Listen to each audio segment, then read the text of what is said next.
يا أيها النبي إذا جاءك المؤمنات يبايعنك على أن لا يشركن بالله شيئا ولا يسرقن ولا يزنين ولا يقتلن أولادهن ولا يأتين ببهتان يفترينه بين أيديهن وأرجلهن ولا يعصينك في معروف فبايعهن واستغفر لهن الله إن الله غفور رحيم۔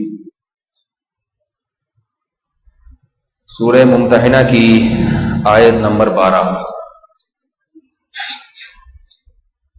پچھلے درس میں ایمان والی جو خواتین ہجرت کر کے آئے ان کے نکاح سے متعلق احکامات تھے۔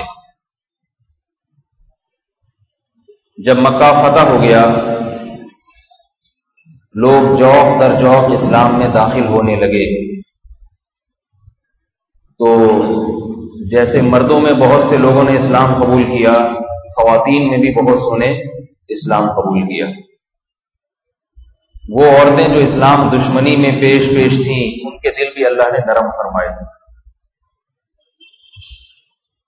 وہ خواتین آتی تھیں رسول اللہ صلی اللہ علیہ وسلم سے بیعت ہونے کے لیے، آپ صلی اللہ علیہ وسلم ان کو بیعت فرماتے تھے۔ یہاں اللہ تعالیٰ رسول اللہ صلی اللہ علیہ وسلم کو حکم دے رہے ہیں کہ کن چیزوں پہ آپ خواتین کو بیعت کریں، کیا معاہدے ان سے لیں آپ، کیونکہ یہ مرض، یہ امراض جن کا اس آیت میں بیان ہے، یا یہ گناہ جن کا اس آیت میں بیان ہے، وہ خواتین میں زیادہ ہوتے ہیں۔ اس لیے حکم دیا کہ ان خواتین سے ان چیزوں پر آپ بیعت لیں کہ یہ گناہ دوبارہ نہیں ہوں گے۔ یا ایھا النبی، اے نبی، اذا جاءک المؤمنات، جب آپ کے پاس ایمان والی عورتیں آئیں جنہوں نے ایمان قبول کیا ہے، یبایعنک، اور وہ بیعت کریں ان باتوں پر، علی اللہ یشرکن باللہ شیئا، پہلی بات اللہ کے ساتھ کسی کو شریک نہیں کریں گے۔ شرک کا مرض مردوں میں بھی ہے مگر خواتین میں زیادہ ہے۔ آج بھی دیکھ لیں، ایسے شرکیہ تعویذ گنڈے عورتیں زیادہ استعمال کرتی ہیں۔ کہیں پتہ چل جائے کوئی بیٹھا ہوا ہے ملنگ مزاروں پہ، کوئی بزرگ، جعلی بزرگ، 2 نمبر بزرگ فلاں جگہ بیٹھا ہوا ہے، اور کوئی خبر آ جائے کہ اس نے کسی کو فلاں تعویذ دیا تھا، کام بن گیا تھا، فوراً چلی جائیں گی۔ حوصلہ نہیں ہے، ایمان کمزور ہے، تو توہمات کی دنیا میں عورتیں جلدی توہمات سے متاثر ہو جاتی ہیں اور جلدی قدم رکھ لیتی ہیں۔ تعویذ گنڈے بھی اکثر خواتین کرتی ہیں۔ سورہ فلق دیکھیں، نبی علیہ السلام پر جب نازل ہوئی، قل اعوذ برب الفلق من شر ما خلق ومن شر غاسق اذا وقب ومن شر النفاثات فی العقد، اللہ کے نبی پہ جادو کیا تھا تو قرآن کی آیات نازل ہوئی کہ آپ یہ صورتیں پڑھا کریں، اس میں کہ میں اللہ کی پناہ مانگتا ہوں من شر النفاثات فی العقد، گرہوں میں پھونکنے والیوں سے۔ جادو کا ایک طریقہ ہوتا تھا، گریں لگا لگا کے اس میں رونکن منتر کلی کلندر ہو جا، منتر چھو، مختلف قسم کے ہوتے ہیں، اور پھر پھونک لگائی، یہ بھی جادو کا ایک طریقہ تھا۔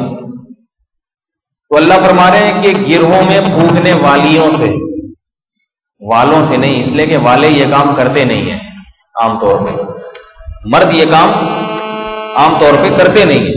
ان چیزوں میں عورتوں کو دلچسپی زیادہ ہوتی ہے، متاثر ہو جاتی ہیں جب، اس لیے فرمایا ومن شر النفاثات، نفاثات یہ نافث کا واحد آتا ہے، یعنی مبالغہ آتا ہے، نفاث، نفاثۃ ایک عورت، نفاث ایک مرد، تو نفاثات بہت ساری عورتیں، یعنی وہ تمام عورتیں جو رقد یعنی رقدہ میں گرہوں میں پھونکے لگاتی ہیں، ان عورتوں کے شر سے بھی میں پناہ مانگتا ہوں۔ میں شاید اس طرف اشارہ ہے کہ رسول اللہ صلی اللہ علیہ وسلم پر جو یہودیوں نے جادو کیا تھا، ممکن ہے وہ کسی عورت کے ذریعے کروایا، کسی عورت کے ذریعے۔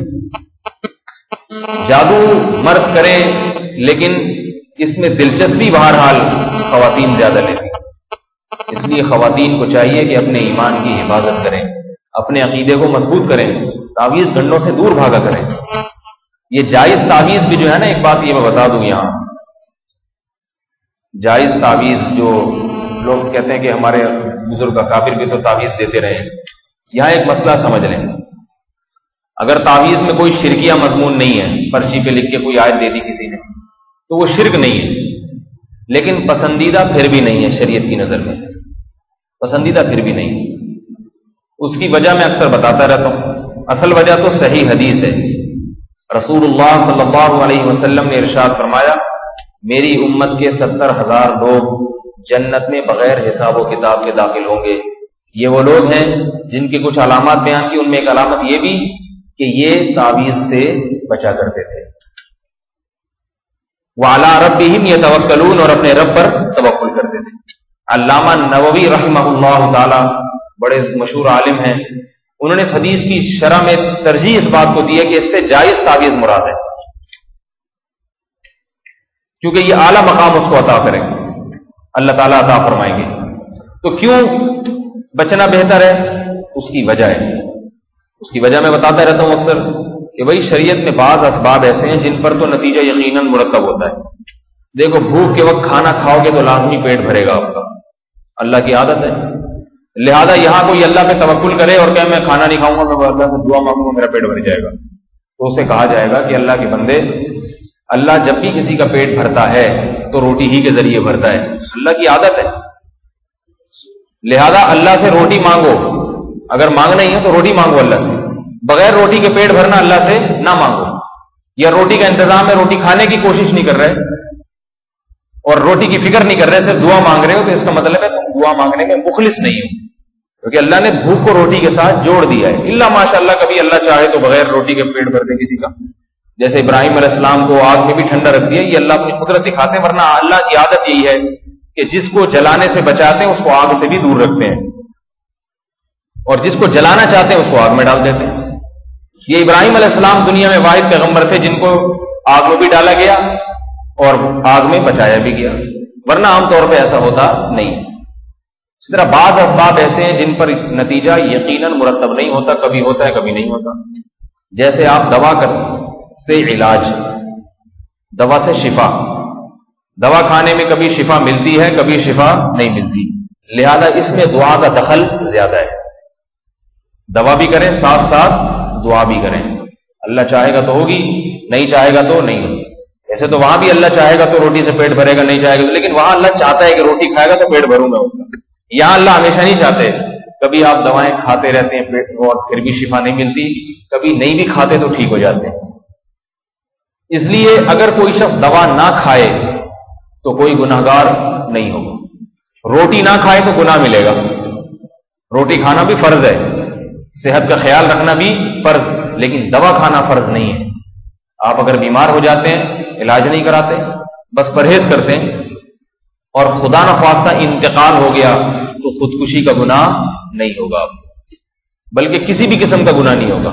یہ نہیں اللہ پوچھے گا اپنی کیئر کیوں نہیں کی تم نے، ٹھیک ہے نا، کیئر کیوں نہیں. تو آپ کہہ سکتے ہیں اللہ تعالیٰ سے، اگر اللہ سوال کرے بھائی اپنی کیئر کیوں نہیں کی، آپ کہہ سکتے ہیں اللہ جو کرتے تھے وہ کون سا بچ گئے. ہم نے تو اپنے محلے میں دیکھا ایک آدمی ٹیکا لگوا کے آیا تھا نیا نیا، وہ ٹیکا ہی گلے پڑ گیا اس کو، کیونکہ دوا سے ریئیکشن بھی ہو جاتا ہے. بعض دفعہ دوا کھائی جاتی ہے صحت کے لیے، وہ دوا ہی موت کا ذریعہ بن جاتی ہے. البتہ پرہیز ضروری ہے، اگر پرہیز نہیں کریں گے تو گناہ گار ہوں گے. تیسری چیز ہے، تیسرے اسباب وہ ہیں جن پر نتیجہ عام طور پہ مرتب نہیں ہوتا. اٹکل پچو میں ہو گیا تو ہو گیا، اکثر نہیں ہوتا. ان میں تعویذ، اور اللہ آپ کا بھلا کرے، اچھی یعنی شفا کے لیے تعویذ کا استعمال، اور کسی برے نتیجے کے تک پہنچنے کے لیے نظر بد. نظر بھی عام طور پہ نہیں لگتی، 1000 میں کوئی ایک ہوتا ہے جس کو لگ جاتی ہے، ورنہ عام طور پہ نظر نہیں لگتی. ورنہ تو کوئی دنیا میں صحیح سالم رہتا ہی نہیں. کچھ نہ کچھ خوبیاں تو ہر ایک میں ہوتی ہے نا، کسی کی شکل اچھی ہے، کسی کی آواز اچھی ہے، کسی کا قد اچھا ہے، کسی کے پاس دولت بہت ہے. اگر ایسے ہی نظریں لگنا شروع ہو جاتی، کوئی دولت مند نہیں رہتا، کوئی اونچے قد والا نہیں رہتا، کوئی خوبصورت نہیں رہتا. 1000 میں کسی ایک آدھ کو لگ جاتی ہے. سمجھ میں آ رہی ہے بات؟ تو نظر ایک ایسا سبب ہے جس پر نتیجہ اکثر مرتب نہیں ہوتا. سمجھ میں آ رہی ہے نا بات؟ اب یہاں لوگ کیا کرتے ہیں، حدیث میں آتا ہے العین حق، نظر بد برحق ہے. تو بھائی اللہ کے نبی کا مطلب یہ نہیں ہے کہ ہمیشہ نظر لگتی ہے، مطلب یہ کہ کبھی کبھی لگ جاتی ہے، اس کا انکار نہیں کر سکتے آپ، لیکن کبھی کبھار ہی لگتی ہے. اس لیے نظر بد سے بچنے کی بہت زیادہ فکر کرنا یہ اللہ پہ اعتماد اور توکل کے خلاف ہے. اس میں اللہ کی مرضی کا دخل زیادہ ہے. عام طور پہ اللہ یہی چاہتے ہیں کہ نظر نہ لگا کرے، کبھی کبھار لگا دیتے. سمجھ میں آ رہی ہے بات؟ اور لگتی ایک تو 1000 میں ایک کو ہے، پھر ہر قسم کے آدمی کو نہیں لگتی. بہت مثلا خوبصورتی پہ نظر رکھنے لگی تو بہت کوئی اضافی خوبصورت ہے، بہت ہی زیادہ، کہ عام طور پہ ایسے ہوتے نہیں ہیں، اور وہ مشہور بھی نہ ہو خوبصورتی میں. ورنہ جو لوگ شہرت ہو جاتی ہے نا، جن کے حسن و جمال کی، ان کو بھی نظر نہیں لگتی. جس کی دولت کی شہرت بہت ہو جائے اس کو نظر نہیں لگتی، جس کی حکومت کی شہرت ہو جائے اس کو نظر نہیں لگتی. ورنہ یہ بڑے بڑے اداکارائیں فنکار ہیں جن کے حسن کو دیکھنے کے لوگ ترستے ہیں، یہ تو سارے نظر بد سے آج تک مر چکے ہوتے. اور دلہن کو نظر لگتی ہے کبھی؟ دلہن کو نظر نہیں لگتی. سب کو پتا ہے بھائی یہ دلہن ہے، صحیح ہے نا. بچوں کو ہر ایک کو نظر نہیں لگتی. بہت اضافی کوئی خوبصورت بچہ پیدا ہو گیا کسی کالے کلوٹے کے گھر میں، سارے خاندان والے نیلے پیلے بدصورت ہیں، ایک ایک حسین و جمال نکل آیا. شاید اس کو تھوڑا سا خطرہ ہو جائے نظر لگنے کا. اس کے گھر والے اگر اہتمام کر لیں کہ بھئی کوئی نظر نہ لگے اس کو زیادہ اچھے کپڑے نہ پہنائیں اور زیادہ لوگوں سے ملاقاتیں نہ کرائیں، یا کوئی اس کے ماتھے پہ یا گال وغیرہ پہ کوئی تل وغیرہ بنا دیں اس کی شکل کو تھوڑا سا بگاڑنے کے لیے، تھوڑی احتیاط کر لیں، جائز ہے. کیونکہ پورے خاندان میں سارے آڑے ترچھے سے، بھدی موٹی ناک والے، آڑے تیڑے سے، لنگڑے لولے، پولیو کے مریض، ایک ان میں بڑا حسین پیدا ہو گیا. تو یہاں تھوڑا سا احتمال ہے کہیں اس کو نظر نہ لگے. یہ لوگ تھوڑا سا اہتمام کر لیں. ورنہ کوئی بھی حسین بچہ پیدا ہو رہا ہے، ہر ایک کے بارے میں عورتیں اتنی وہمی ہوتی ہیں، کوئی آ کے عورت کے سامنے کہتے ہیں ماشاء اللہ کتنا خوبصورت بچہ ہو، ایسی بات ہے. اگلے دن اگر بچے کو بخار ہوگا کہیں گی وہ آئی تھی نا کمبخت، وہ جو کل آئی تھی نا پڑوسن، وہ دیکھ کے ایسی نگاہوں سے گئی ہے، مجھے تو اسی وقت لگ رہا تھا یہ نظر لگ جائے گی. تو یاد رکھو جن کو اللہ پہ توکل نہیں ہوتا ان کے بچوں کو پھر نظریں لگتی رہتی ہیں. یہاں اللہ پہ اعتماد کرو، کچھ نہیں ہوتا، اللہ بچانے والا. بہت زیادہ احتیاط. جیسے میں اکثر بتاتا ہوں، یوسف علیہ السلام کے، یعقوب علیہ السلام کے 11 بیٹے تھے، اور 11 کے 11 حسین جمیل قداور، بڑے خوب، کیونکہ پیغمبر کی اولاد تھی تو ظاہر ہے ابراہیم علیہ السلام کا حسن ان میں منتقل ہوا. تو اب 11 بیٹے ہونا، ایک تو عام طور پہ بیٹے اتنے ہوتے نہیں، 11 بیٹے. دوسری بات سارے جوان، تیسری بات سارے حسین. وہ تو یوسف ان میں سب سے زیادہ حسین تھے، ورنہ بیٹے باقی بھی حسین تھے. اور بڑی مردانہ وجاہت. جو لوگ جانتے تھے ان کے بارے میں تو خطرہ نہیں تھا کہ نظر لگی، سب جانتے بھئی یہ یعقوب کے بیٹے ہیں علیہ السلام والسلام. جو نہیں جانتے پہلی دفعہ دیکھیں گے ان کے بارے میں حضرت یعقوب کو خطرہ ہوا کہ کہیں ان کو نظر نہ لگ جائے. لہذا یعقوب علیہ السلام والسلام نے اپنے بیٹوں کو جب کہا کہ جاؤ مصر میں داخل ہو جاؤ تو فرمایا لا تدخلوا من باب واحد، ایک دروازے سے داخل نہ ہونا. ایک دروازے جاؤ گے سب ایک دم نظر پڑے گی کہ ایک باپ کے ماشاءاللہ اتنے خوبصورت جوان بیٹے، وہ باپ کیسا خوش قسمت ہوگا. تو کوئی حسد کی نظر نہ لگ جائے، نظر بد نہ لگ جائے، نقصان نہ ہو جائے. لہذا مختلف دروازوں سے داخل ہونا. اس کے بعد بھی اللہ سے استغفار کیا اس بات پر بھی، کیونکہ بظاہر یہ توکل کے خلاف ہے کہ بھئی یہ ایک نظر سے کیوں ڈر رہے ہیں اتنا. اس لیے فرمایا ما اغنی عنکم، وہ کیا ہے، ما کان یغنی عنہم من اللہ من شیء الا حاجۃ فی نفس یعقوب قضاها. اللہ فرماتے ہیں یعقوب اللہ پہ توکل کرنے والے تھے، لیکن بس ایک دل میں ایک تھوڑی سی وسوسہ تھا، اس وسوسے کو دور کرنے کے لیے ایک حاجت تھی، اس کو دور کرنے کے لیے ایسا کیا. اللہ بھی حضرت یعقوب کی صفائیوں کو بیان کر رہے ہیں اور یعقوب علیہ السلام بھی، اس لیے کہ کام بظاہر ایسا ہو رہا ہے جو توکل کے خلاف. ایسی صورت میں بھی نظر بد سے بچنے کا اہتمام اگر کیا جا رہا ہے اس پہ بھی صفائیاں پیش کی جا رہی ہیں. تو ہم اور آپ ذرا سی باتوں پہ نظر بد سے بچنے کا اہتمام کرتے ہیں اور کچھ عجیب چیزیں لٹکا دیتے ہیں بچے کے گلے میں، کسی کو تعریف نہیں کرنے دیتے، ہر وقت وہمی بنے رہتے ہیں. اور بچہ بیمار ہو جائے تو بدگمانی شروع کر دیتے ہیں، فلاں کی نظر لگی ہوگی. بچے مر جاتے ہیں بعض دفعہ تو میں نے دیکھا اکثر ماں باپ میرے بچے کو نظر لگی ہے، میرے بچے کو نظر لگی ہے. کیوں نظر لگی؟ اللہ پہ توکل کرو بھائی، موت لکھی ہوئی تھی، مر گیا.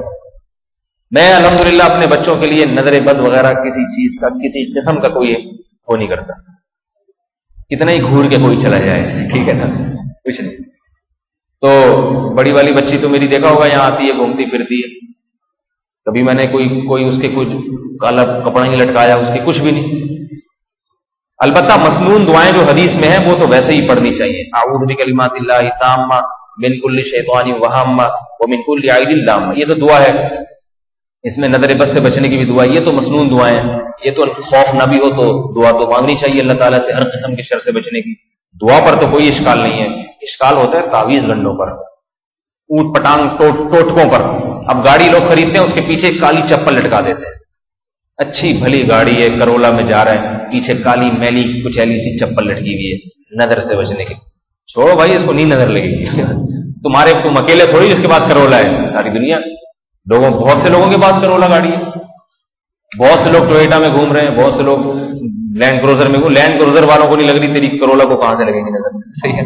تو خام خامے بلا وجہ وہمی ہو جاتا ہے کہ نظر نہ لگ جائے، نہیں لگے گی انشاءاللہ۔ سمجھ میں آ رہی ہے نا بات؟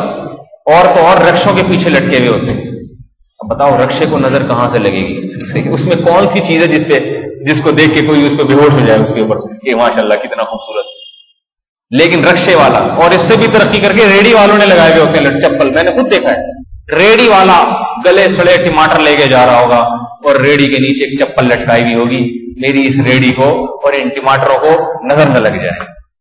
او اللہ کے بندے، تیرے ان ٹماٹروں کو دیکھ کے کون متاثر ہوگا، کون بھی ہوگا؟ تیرا گاڑیوں کا شو روم ہوتا نا 0 میٹر گاڑیوں کا، اس کو گاڑیوں کو دیکھ کے شاید کوئی نظر لگا کے چلا جاتا ہے، سمجھ میں آتا ہے یہ ٹماٹر کے سڑے ہوئے ٹماٹر لے کے تو گھوم رہا ہے اور چپلیں لٹکا رہا ہے۔ تو توہم پرستی جو ہے نا بڑی بری چیز ہے، چھوڑ دو ان چیزوں کو بالکل۔ بولو نہیں، میں عربوں کا واقعہ سناتا ہوں نا، ہماری پھپھی سعودی عرب میں رہی ہے بہت طویل عرصہ، تو خواتین کا آنا جانا ان کے گھروں میں، ان کا آنا جانا عرب عورتوں کے گھروں میں، تو وہ عرب کے بچے بڑے خوبصورت ہوتے ہیں، گول مٹول سے، خوراکیں ماشاءاللہ وہاں بہت، پھر آب و ہوا، تو بڑے خوبصورت بچے ہوتے ہیں اور ہوتے بھی بہت زیادہ ہیں۔ تو ہماری پھپھی بتاتی تھی ایک ایک گھر میں جاتے تو ایک ایک عرب کی 2 2 3 3 بیویاں ایک ہی گھر میں رہتی ہیں، وہاں سعودی عرب میں بہت رواج ہے۔ تو ایک تو پاکستانی عورت کے لیے یہ بڑی عجیب بات ہوتی تھی، کہتی ہم جاتے ہیں، جیسے ہمارے پھپھا اپنے دوست سے ملنے گئے ہیں تو اپنی اہلیہ کو بھی لے گئے، ہماری پھپھی کو بھی لے گئے، تو جی خواتین آئی ملنے کے لیے، یہ کون ہے؟ یہ شیخ صاحب کی زوجہ ہیں۔ اچھا جی ٹھیک ہے، بہت اچھی بات، یہ ان کے بچے ہیں۔ دوسری خاتون آ رہی ہیں تو ہماری پھپھی بتاتی ہے، ہمارا خیال ہوتا تھا کہ یہ کوئی دیورانی جیٹھانی ہوگی، یہ کون ہے؟ یہ ان کی دوسری بیوی ہے، ٹھیک ہے نا۔ پاکستانی عورت حیران ہو جاتی ہے یہ کیسے ہوئی؟ تھوڑی دیر میں تیسری خاتون آئی، یہ کون ہے؟ یہ شیخ صاحب کی تیسری بیوی ہے، ٹھیک ہے نا۔ اچھا بھائی یہ کیسا حساب کتاب؟ کہہ رہے پھر بچے، سب بچے ماشاءاللہ اللہ برکت دیتا ہے ان کی اولاد میں برکت۔ ایک کا بچہ رو رہا ہے تو دوسری اٹھا کے گود میں اسے لے لیتی ہے، اسے فیڈ بھی کرا دیتی ہے۔ تو وہ بتا رہی تھی کہ ہم نے دیکھا کہ بچے ماشاءاللہ بڑے خوبصورت اور بچوں سے گھر آباد ہوتا ہے ان کا۔ تو اب وہ بچے جو ہے نا اتنے خوبصورت، تو ہماری پھپھی بتاتی تھی، ہم ان سے کہتی کہ بھائی ان کو کوئی احتیاط کرو، نظر نہ لگ جائے، اتنے پیارے پیارے بچے ہیں، کوئی آ کے دیکھے گا۔ تو ایک عرب عورتیں کہتی تھی کہ یہ نظر پاکستان کے بچوں کو لگتی ہے، ہمارے بچوں کو نہیں لگتی، ٹھیک ہے۔ مطلب اللہ پہ اعتماد، اور یہ مطلب نہیں کہ نظر کا انکار مقصد ہے، مطلب کہ تمہارے جیسے وہمیوں کو لگتی ہے یہ، ہم توحید پرست لوگ ہیں، اللہ پہ اعتماد اور توکل کرتے ہیں، ہمارے بچوں کو نہیں لگتی، مطلب کہ اتنی آسانی سے نہیں لگتی کہ وہم ہو جائے۔ تو یہ نظر بد سے بچنے کے ٹوٹکے خواتین کرتی ہیں، مرچیں جلانا، سل بٹے گھما گھما کے بچے کے سر سے پھینک دینا۔ ان ٹوٹکوں کی حقیقت بھی سمجھ لیں۔ دیکھو شیطان انسان کو، اچھا خواتین یہ کہتی ہیں کہ ہم جب مرچیں جلاتے ہیں تو بچہ خاموش بھی ہو جاتا ہے، آئیے سمجھیں، ٹھیک بھی ہو جاتا ہے۔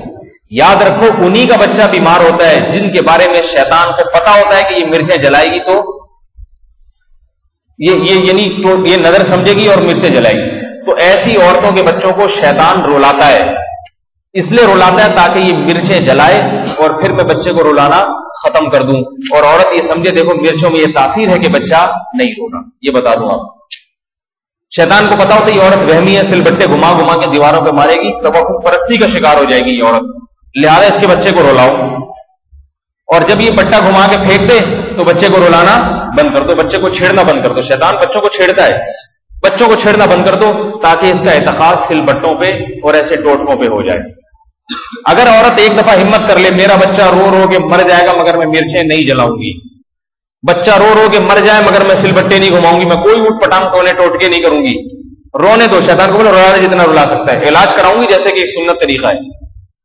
اللہ کے نبی کے بچے بھی روتے تھے، حضرت حسن حسین بچپن میں یہ بھی روتے تھے.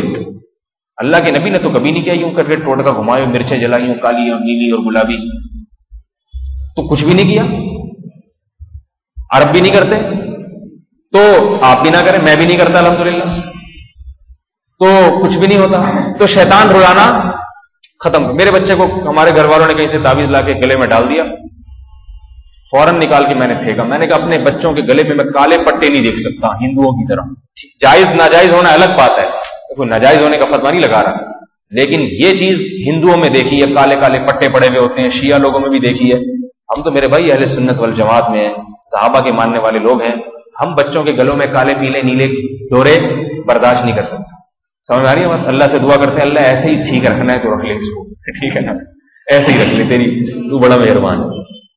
ہمیں یہ چیزیں اچھی نہیں لگتی کیونکہ ہم نے دیکھا جو ان چیزوں میں پڑھا وہ پڑھتا ہی چلا گیا ہے. تو اللہ پہ اعتماد کرو، توکل کرو.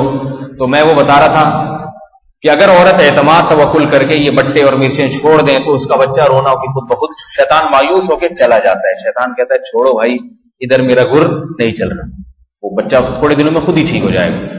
اور اگر نہیں ٹھیک ہو رہا ہے اس کا مطلب ہے کوئی بیماری ہے. یہاں میں ایک بتا دوں یرقان کے لیے ٹوٹکا کیا جاتا ہے کہ یرقان پیلیا کے لیے مختلف قسم کے ٹوٹکے. پیلیا ٹھیک نہیں ہو رہا نا کسی کا، سمپل طریقہ تو یہ کہ جاؤ علاج کراؤ، جگر خراب ہے، سیدھا سیدھی بات، اللہ سے دعا مانگو اور علاج کراؤ. جگر خراب ہے تو ظاہر ہے پیلیا تو ہوگا. جگر کا علاج ایلوپیتھک بھی ہے، ہومیوپیتھک بھی ہے، حکیمی بھی ہے، جس کو جو سمجھ میں آتا ہے کرائے. لیکن مشہور لوگوں میں یہ ہے کہ بھائی پیلیا تو ٹوٹکوں کے بغیر جاتا ہی نہیں.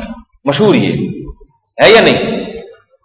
ٹوٹکے کے بغیر پیلیا تو جائے گی نہیں. پھر ٹوٹکے مختلف قسم کے ہوتے ہیں، بعض تو گلے میں چپلوں کا ہار بھی ڈال دیتے ہیں. اللہ تعالیٰ دنیا میں بیچارے کو ذلیل کرتے ہیں، جوتوں کا ہار گلے میں پہن دو.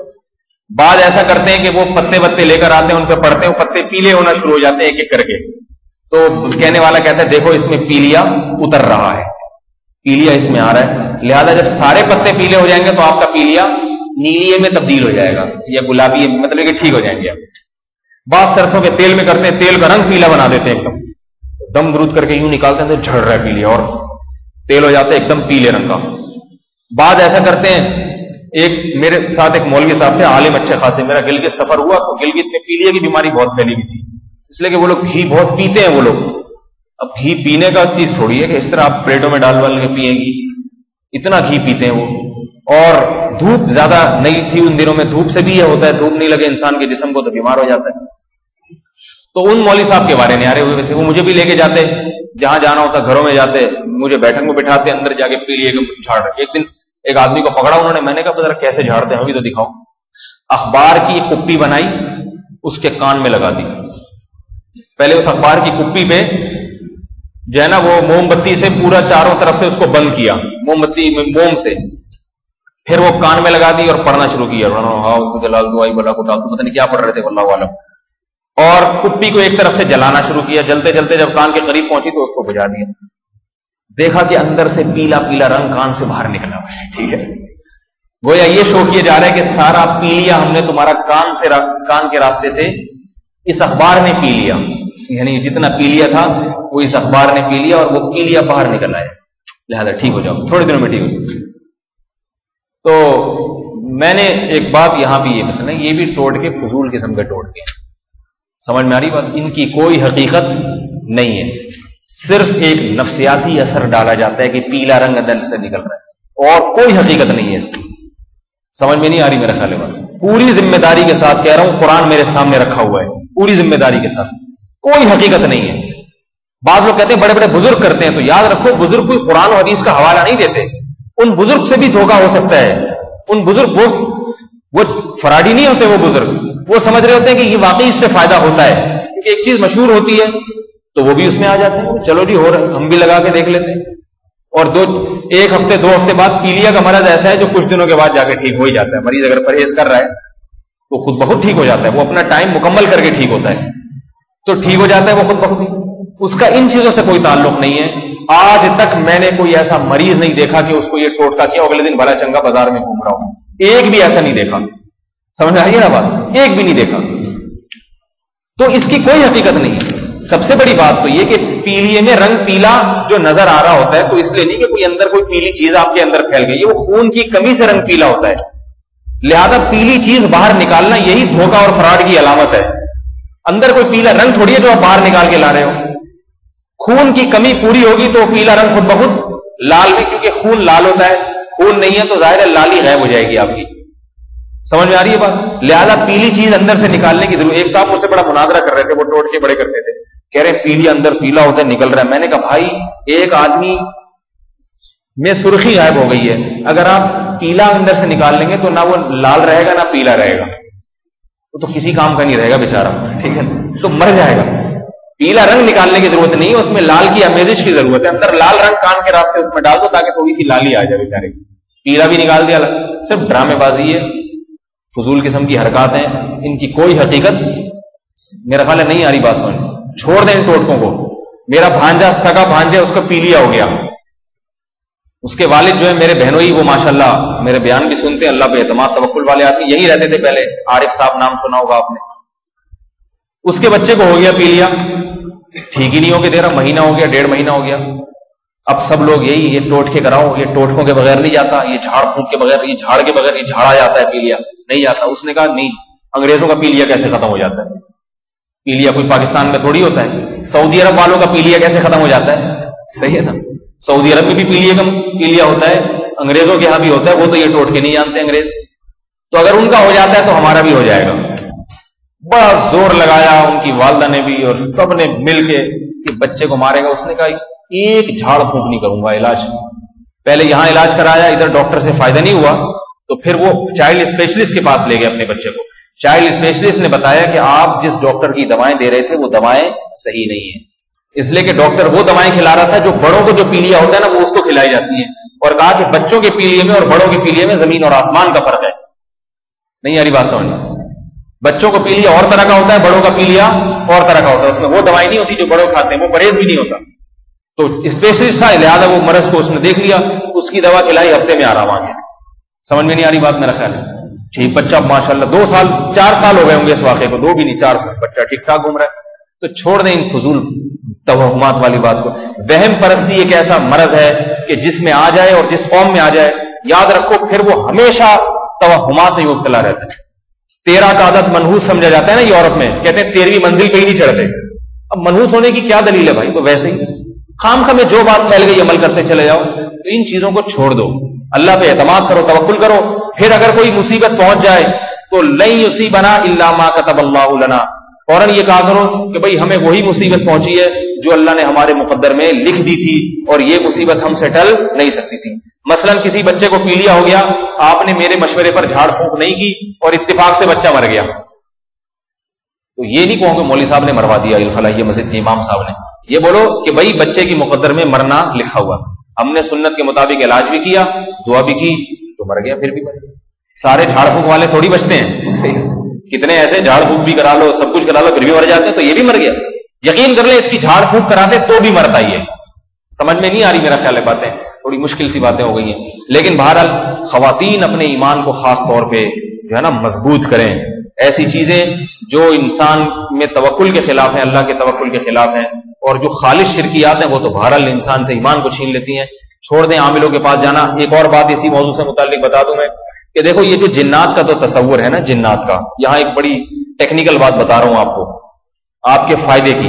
یہ پھر یہ آیات انشاءاللہ یہ تو چلتی رہیں گی. پہلے شرک کی بات ہے, اگلا جو ہے نا ولا یسرقنا, چوری نہ کریں. یہ چوری کا مرض بھی مردوں کی نسبت عورتوں میں زیادہ ہے, ٹھیک ہے نا. معذرت کے ساتھ خواتین بول رہی ہوں گی ہمارے ہی پیچھے پڑ گیا یہ جو ہے نا ہماری برائیاں بیان کر رہا ہے, تو میں نہیں کر رہا. مردوں میں بعض برائیاں ایسی جو عورتوں میں نہیں ہوتی, وہ مردوں میں زیادہ ہوتی.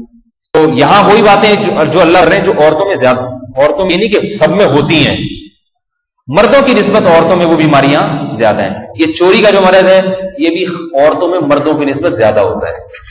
اس کی بہت ساری وجوہات ہیں. عورتوں کے لیے چوری آسان بہت ہوتی ہے, گھروں میں چلی جائیں گی آرام سے, وہاں سے پرس اٹھایا جیب میں رکھ کر نکل گئی, پتہ چلا. مرد کسی کے گھر میں گھس نہیں سکتا, جانے سے پہلے گھسنے کون دے گا؟ گھسے گا بھی تو بیٹھک میں بیٹھو وہاں جا کے. پھر جیسے ہی میزبان اندر اٹھ کے جائے گا کچن میں ادھر تو تھوڑا سا جھانکے گا, کوئی دراز برا ڈر بھی ہوگا آ نہ جائے. خواتین تو گھر کی ہوتی ہیں نا, وہ تو چلی گئیں, سہیلی بنا لیا, رہ رہی ہیں, اور وہ کبھی دیکھا کہ محترمہ سو رہی ہیں تو نکل لیے, برتن چرا لیے, چھوٹی موٹی چیزیں بڑے آرام سے چرا لی. میری بکری چرائی تھی نا, ایک عورت نہیں چرائی ہے یہاں. گھر میں میرے بٹوے میں 20-20 ہزار 10,000 روپے کئی دفعہ غائب ہوئے ہیں, اور میں شاید حلف اٹھا کے کہہ سکوں, بلکہ شاید کہ یقینی طور پر, کہ وہ کسی عورت نے چرائے ہیں. پتہ نہیں کون عورت ہے واللہ اعلم, کیونکہ مرد تو گھر میں اس طرح نہیں گھس سکتا, اور گھسا بھی نہیں.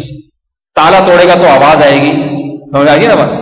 تو اور کوئی بھی اڑوس پڑوس سے ادھر ادھر سے آئی, بیان سننے کوئی آ گئی, نکلی ادھر, دیکھا بھائی مفتی صاحب کے گھر والے بھی کہیں ادھر ادھر گئے ہوئے ہیں, مفتی صاحب بھی نہیں ہیں, تو چلو کچن کا ایک چکر لگا لو پانی پینے کے بہانے. میں نہیں کہہ رہا کہ خواتین یہ کرتی ہیں ہمارے یہاں جو بیان سننے آ رہی ہے, لیکن بات بتا رہا ہوں, کرنا چاہیں تو بہت آسان ہے, لیکن اگر پکڑی گئی نا کوئی پھر دیکھو ہم کیسی کلاس لیتے ہیں. تو مشاہدہ یہی ہے.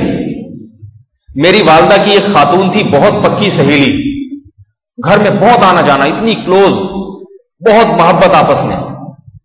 ہم بھی بڑا احترام کرتے تھے کہ جی ہماری والدہ کی دوست ہیں, سہیلی ہیں. حدیث میں حکم ہے اپنے باپ اور والدہ وغیرہ جو ان کے جاننے والے تھے ان کا احترام کرو.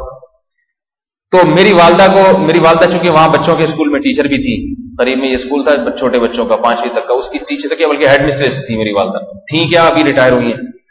تو